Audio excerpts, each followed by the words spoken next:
दोस्तों, आज हम दुगड़ी संतान सप्तमी के बारे में जानकारी हासिल करेंगे, जो सितंबर में 10 अगस्त 2024 मंगलवार के दिन है। एकता सुविचार में आपका स्वागत है। चलिए जानकारी हासिल करते हैं। संतान सप्तमी का महत्व क्या है? संतान की कुशलता और उन्नति के लिए यह व्रत काफी महत्वपूर्ण है। इसे मुक्त भरण संतान सप्तमी भी कहते हैं। यह व्रत करने से संतान के दुख परेशानी के निवारण का उद्देश्य से किया जाता है। संतान की सुरक्षा का भाव लिए स्त्रियां इस व्रत को पूरी विधि के साथ करती हैं। यह व्रत माता पिता दोनों मिलकर संतान के सुख के लिए करते हैं।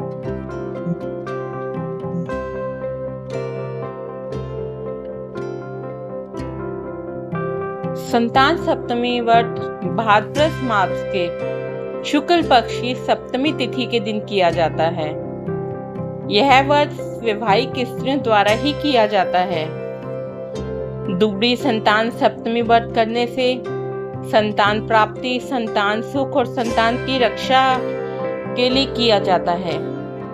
इस व्रत में महादेव और मां गौरी की पूजा आराधना की जाती है।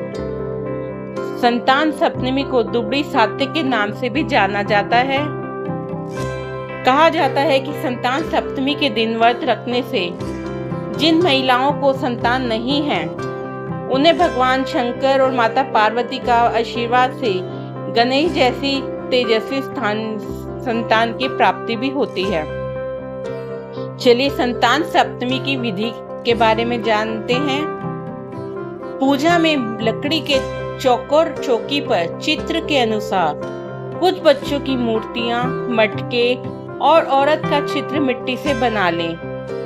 जल, दूध, चावल, रोली, आटा, घी, चीनी मिलाकर लोई बनाकर उनको पूजें तथा भीगा हुआ बाजरा चढ़ाकर दक्षिण में चढ़ावें।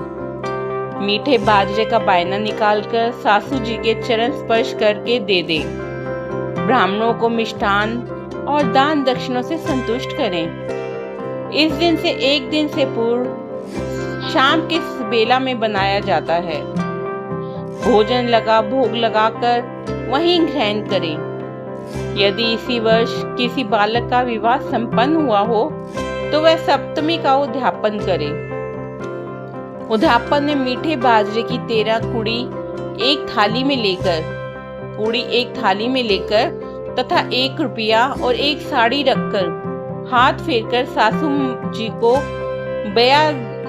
सासू जी की अनुपस्थिति में ब्राह्मणों के पांव लगकर उन्हें दे दें और दोबारा सप्तमी की कथा सुने। पूजा प्रातः काल ही करें।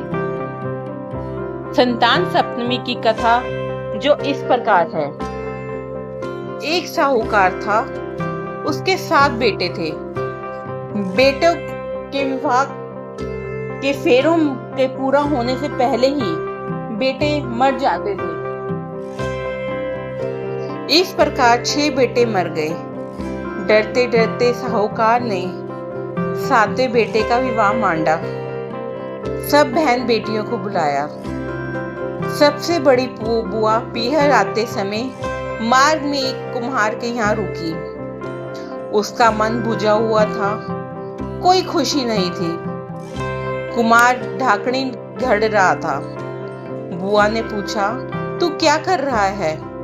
वह बोला कि गांव के साहूकार के बेटे का विवाह है, उसी के लिए ढाकनी घड़ रहा हूँ, पर उसका बेटा मर जाएगा। बुआ ने पूछा कि बेटा नहीं मरे, इसका कोई उपाय नहीं है?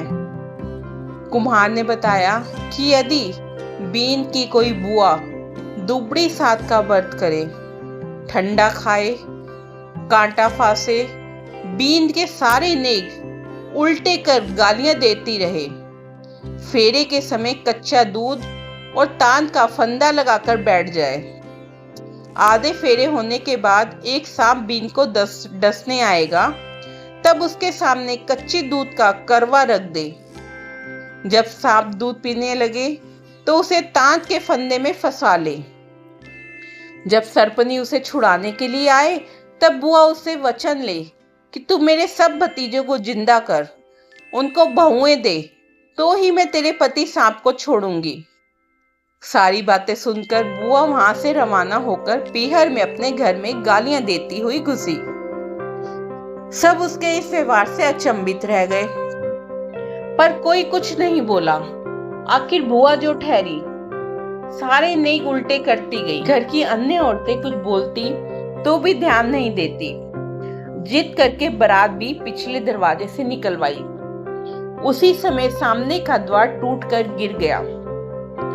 सब उसकी प्रशंसा करने लगे।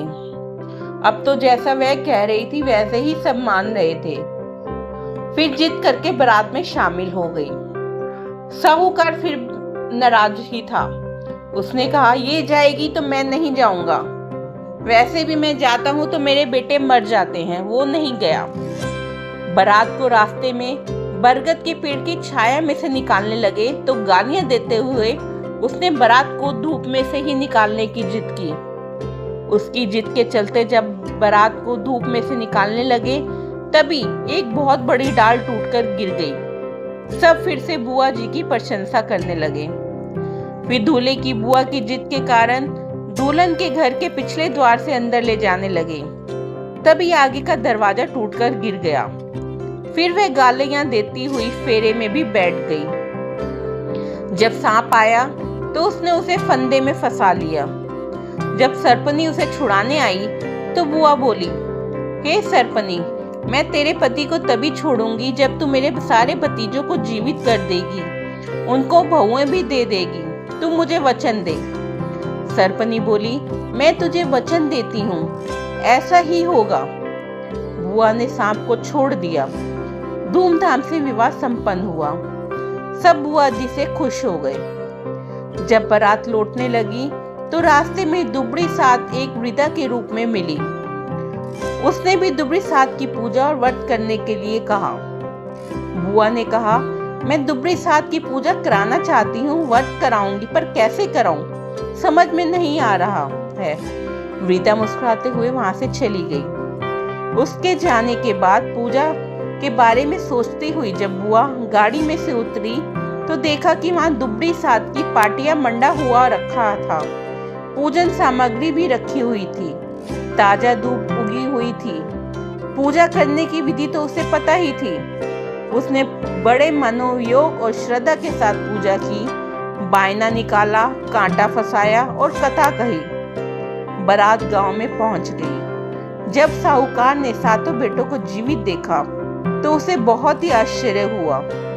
सारे बेटे साहूकार के पैर पड़ने लगे तो साहूकार बोला, बेटा, आज अगर तुम पुनः जिंदा हो सके हो तो अपनी बुआ के कारण।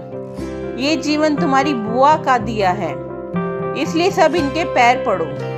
बाद में साहूकार ने सारे गांव में ढिंढोरी पिटवा दी कि अपने बच्चों के जीवन की रक्षा के लिए हर कोई दुबड़ी साथ के पाटियां मांडेगा, व्रत करेगा, पूजा करेगा, बायना निकालेगा, कांटा फंसाएगा और कहानी सुनेगा।